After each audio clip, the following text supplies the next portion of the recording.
오늘도 우리의 인도자 되시는 주님, 당신의 말씀은 등불이요 길을 비추는 빛이라 하셨습니다. 오늘 우리가 말씀을 읽고 묵상할 때 우리에게 필요한 지혜와 방향을 보여주옵소서. 깊은 숲속에서 나무 사이로 비춰오는 햇살처럼 혼란스러운 우리의 여정 속에서도 당신의 뜻을 밝히 알게 하옵소서. 그 말씀 속에 하루를 시작할 힘을 얻고 그 진리가 삶의 디딤돌이 되게 하여 주옵소서. 성령님, 오늘도 우리의 마음에 빛을 비추어 주시기를 간구합니다. 주 예수 그리스도 이름으로 기도합니다. 아멘. 오늘 우리에게 주시는 기록된 하나님 말씀 호세아 2장 14절부터 3장 5절까지입니다. 오늘 본문은 하나님의 사랑 그리고 회복의 메시지가 담겨져 있죠. 하나님은 이스라엘을 광야로 데려갑니다. 광야로. 데려가서 말씀으로 위로하고 그들과 다시 언약 관계를 회복하실 것을 약속합니다.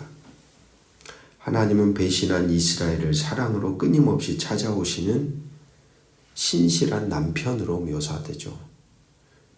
그 사랑은 호세아와 고멜의 관계를 통해 상징적으로 드러납니다. 호세아가 음란한 여인을 다시 데려오라는 하나님의 명령을 순종함으로 이스라엘의 배교에도 불구하고 여전히 구원과 회복의 길을 여시는 하나님의 은혜가 강조되고 있습니다.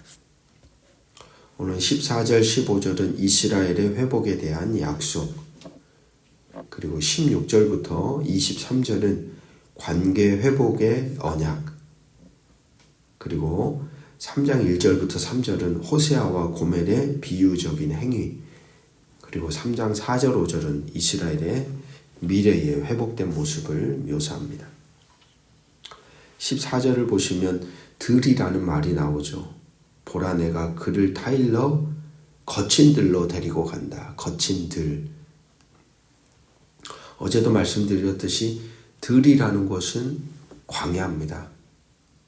그러니까 이스라엘 백성들을 하나님이 언약을 맺기 위해서 이집트로부터 끌어내신 다음에 데리고 간 곳은 곧바로 가나안 땅이 아니었잖아요. 광야길로 집어넣었어요. 광야길로. 거기서 언약을 맺었죠. 동일한 패턴이 반복이 되고 있는 거예요. 그래서 들이란 풍요로움과는 거리가 먼 곳입니다. 그러나 그곳에서 과거에 이스라엘이 하나님과의 첫 사랑이 새겨진 장소죠. 광야. 그 장소로 다시 데려가 식어버린, 잊혀져 버린 사랑을 다시 회복하게 하십니다. 그렇게 그들을 회복시키기 위한 도구로 광야라고 하는 장소, 그리고 그 자리에서 그들이 겪어야 될 고난을 하나님이 사용하고 있다는 것을 호세아서는 우리에게 말해줍니다. 광야와 고난을 통해서 하나님이 다시 자신과 언약의 관계를 세우시는구나 우리가 알 수 있겠죠. 16절에 보면 내 바알이라 일컫지 아니하리라. 이 바알이라는 글자 바로 옆에 각주 번호 1번 조그마하게 쓰여져 있습니다. 그 바알의 뜻은 성경 맨 밑에 보시면 의미가 써져 있죠. 주인이라는 뜻이에요. 주인, 내 주인. 이스라엘이 하나님을 뭐라고 불렀냐면 나의 바알로 불렀다는 겁니다. 나의 바알로. 그러니까 하나님을 섬기면서도 하나님을 바알이라고 불렀다라는 거예요. 겸하여 섬겼어요. 하나님과 바알이 같아지기를 원했다는 거예요. 바알은 어떤 신이냐면 풍요, 다산, 충만함.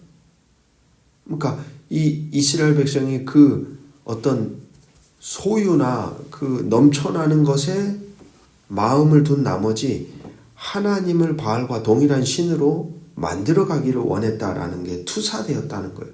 그러니까 하나님으로 불러야 될 하나님이라는 대상을 바알로 불렀어요.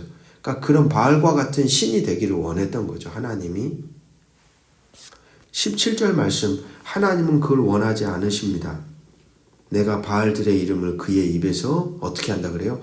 제거하여 다시는 그의 이름을 기억하여 부르는 일이 없게 하리라. 하나님은 바알이 아니죠. 하나님은 하나님이에요. 야훼는 야훼예요. 참 신기합니다. 신앙인들의 마음 안에는 자기가 그리고 있는 자기가 원하는 신의 어떤 모습을 자꾸 투사하려고 하는 욕망이 있어요. 오늘 믿는 그리스도인들에게도 그런 마음이 있어요. 그래서 그 신을 자꾸 투사하는 겁니다. 그러나 하나님은 말씀하는 겁니다. 너희들이 만들려고 하는 신은 내가 아니다. 나는 나다. 그들의 입에서 그것을 제하기를 원하신다는 거죠. 바알 종교는 귀로 듣는 말씀 중심의 여호와를 믿는 신앙과는 결이 다릅니다. 눈으로 보고 손으로 만져보는 오감의 종교입니다. 오감의 종교. 어서 오십시오. 네. 그래서 이스라엘 사람들이 가나안 땅에 들어가서 가나안의 예배의 문화에 넘어갔습니다. 왜냐하면 이스라엘에게 허락된 여호와를 믿는 신앙의 종교는 말씀을 듣는 말씀 중심의 종교였는데 바알 종교는 어떤 종교냐면 몸과 몸이 만나는 종교였거든요. 그러니까 참 재밌는 거죠. 그들은 이 제사 자체가 아주 음란했다 그러잖아요. 그 안에 가면 남자와 여자들이 서로 성적인 교합을 통해서 위에서 신이 바라볼 때 바알이라는 신이 그 모습을 바라볼 때 이 충동을 느껴가지고 비를 내리고 풍요를 준다고 생각했거든요. 그러니까 그 바알 신전을 보면 위에 뚜껑이 열려 있어요. 하늘에서 볼 수 있도록. 그러니까 위에 있는 신이 그 남자와 여자들의 어떤 그런 모습을 보면서 흥분을 하기 시작한다는 거죠. 그러면서 그 땅에 복을 준다. 그러니까 여러분 이스라엘 백성들이 그 가나안 종교를 딱 보는 순간 어떻겠어요? 와, 야 이거 우리하고는 아주 차원이 다르다. 오감의 종교예요, 오감의. 그러니까 사람의 욕망을 충족시키면서 신도 충족시키는. 그러니까 후딱 넘어가는 거예요. 그런 문화에 넘어갔어요. 그래서 여호와와 바알을 혼동하기 시작한 거죠. 우가림 문헌을 보면 가나안 만신전의 최고의 신은 엘이라는 신입니다. 엘. 우리가 하나님을 부를 때도 엘로힘이라고도 부르는데 그 엘이 바로 똑같은 신이에요. 신. 엘. 바알은 그 엘의 아들입니다. 가나안 종교는 더욱 여름에 만물이 시들어 죽고 비가 오는 가을에 만물이 소생하는 종교로 하늘과 땅을 상징하는 두 신의 교접을 통하여서 바알 역할을 하는 남성 예배자 그리고 여신 역할을 하는 성전의 창녀들이 있었어요. 아주 그 안에서 이 관계를 맺으면서 이 존재들이 바알이 다시 살아나는 거예요. 그로 인해 농사가 가정의 풍요와 다산을 기원하는 예배의식을 행하였습니다. 그래서 이 달콤한 종교에 이스라엘 백성들이 뿌리를 내리기 시작한 거죠. 근데 하나님은 원했던 겁니다. 그런 이방 종교가 이스라엘의 신앙 안에 깊이 자리하게 된 것을 제거하기를 원했다는 거예요. 제거하기를. 하나님과 함께 살길 원한다면 우리가 해야 할 일들이 있습니다, 여러분. 여러분들이 하나님을 믿고 신앙의 길을 걸어가기를 원한다면 우리가 해야 할 일이 있어요. 하나님이 우리에게 가까이 다가오시는 것은 무한한 은총이죠. 근데 그 하나님이 우리와 더불어 계속해서 살아가기를 원한다면 우리가 해야 하는 게 있어요. 그건 뭐냐면 원래 우리가 가진 것, 원래 우리가 누려왔던 것, 원래 우리가 생각했던 생각과 마음과 자세와 태도가 바뀌어야 돼요.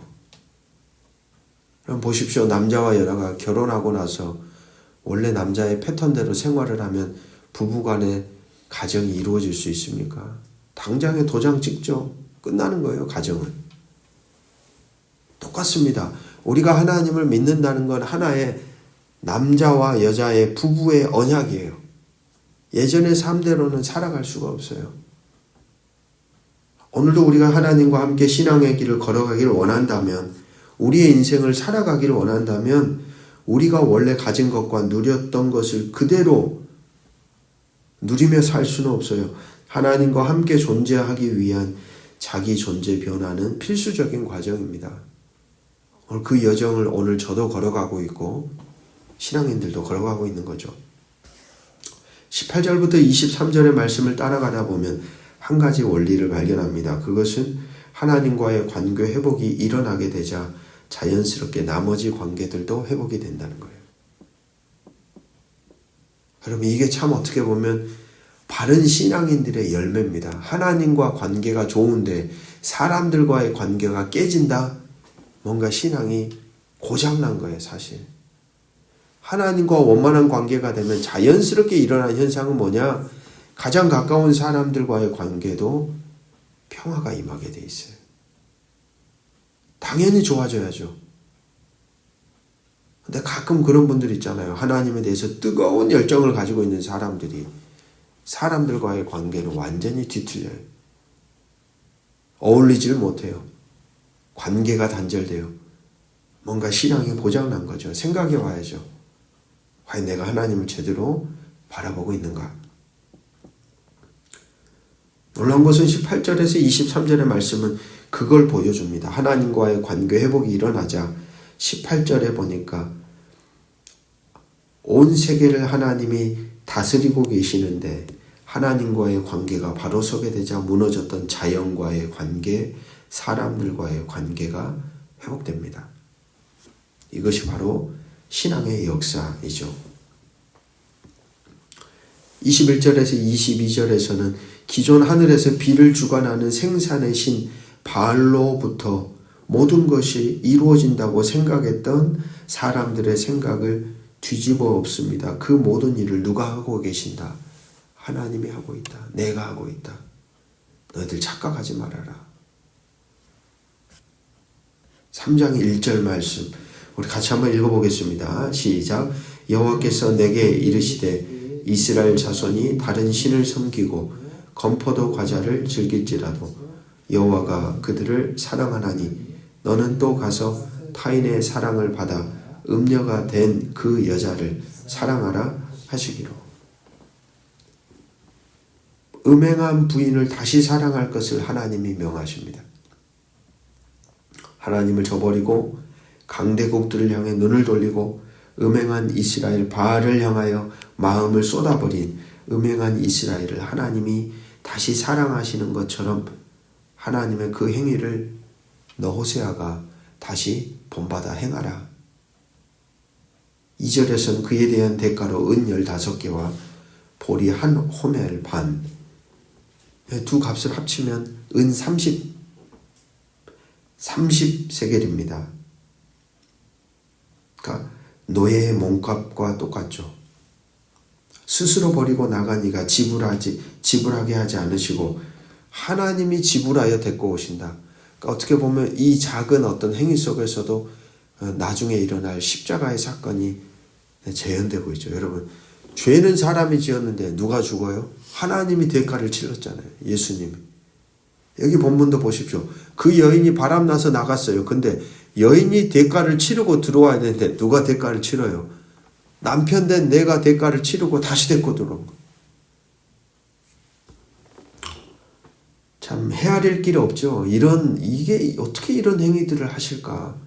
우리 같았으면 벌써 대번에 잘랐죠. 난 너를 볼 마음이 없어. 도장 찍죠. 근데 참 끊어지지 않는 하나님의 사랑의 흔적이 성경 곳곳에는 스며 있어요. 3절에서 5절의 말씀은 그렇게 음행한 여인으로 하여금 데리고 와서 어떻게 합니까? 정결하게 하는 시간을 갖는다. 3절 그에게 이르기를 너는 많은 날 동안 나와 함께 지내고 음행하지 말며 다른 남자를 따르지 말라. 나도 내게 그리하리라. 자신의 죄됨을 돌아보며 회개하는 시간이 필요하고 예전의 흔적을 지우는 시간이 필요하고 옛것을 멀리하는 시간이 필요합니다. 어떻게 하려면? 하나님과 새로운 관계 안에 다시 살아가려면. 가끔 우리는 이 시간을 너무 간과해 버릴 때가 있어요. 여러분, 사람은 기계가 아닙니다. 기계는요, 다른 프로그램을 딱 꽂는 순간 새로운 역할을 하면 곧바로 반응하죠. 근데 사람은 마음 안에 과거의 흔적들이 고스란히 다 남아 있어요. 새로운 삶을 살기 위해서는 당연히 시간이 필요해요. 바로 그런 흔적을 오늘 본문은 말하고 있다고 저는 생각합니다. 그리고 나서 새 것, 새로운 대상, 새로운 관계 안에 머무를 수 있게 됩니다. 정결케 되는 시간, 정화의 시간은 하나님과의 새로운 관계 안에 살아가기 위해 반드시 필요한 여정이다. 함께 기도하겠습니다. 사랑과 은혜가 충만하신 하나님, 말씀을 통한 하나님의 기쁜 사랑, 회복의 뜻을 깨닫게 하시니 감사합니다. 우리로 광야로 이끄시며 처음 사랑을 기억하게 하시고 잃어버린 순수한 믿음을 회복시키기를 원하시는 아버지의 마음을 우리도 헤아리게 하옵소서. 주님, 우리의 삶 속에 하나님 외의 것을 의지하며 쫓아갔던 우리의 못난 모습들을 돌아봅니다. 바알과 같은 세상의 유혹에 흔들렸던 우리를 용서하시고 당신만을 우리의 왕으로, 우리의 주로 섬기는 순결한 믿음을 가지고 오늘도 살아가도록 은혜를 내려주시옵소서. 우리 안에 남아있는 옛 자아와 욕망을 제거하시고 하나님과 동행하기에 합당한 새로운 존재로 빚어가 주시옵소서. 주님, 오늘도 우리를 불러주시고 값없이 사랑해 주심에 감사합니다. 우리 역시 그 사랑으로 살아가며 주의 마음을 본받아 용서하고 품을 수 있는 자녀로 거듭나게 하시기를 주 예수 그리스도 이름으로 간절히 기도합니다. 아멘.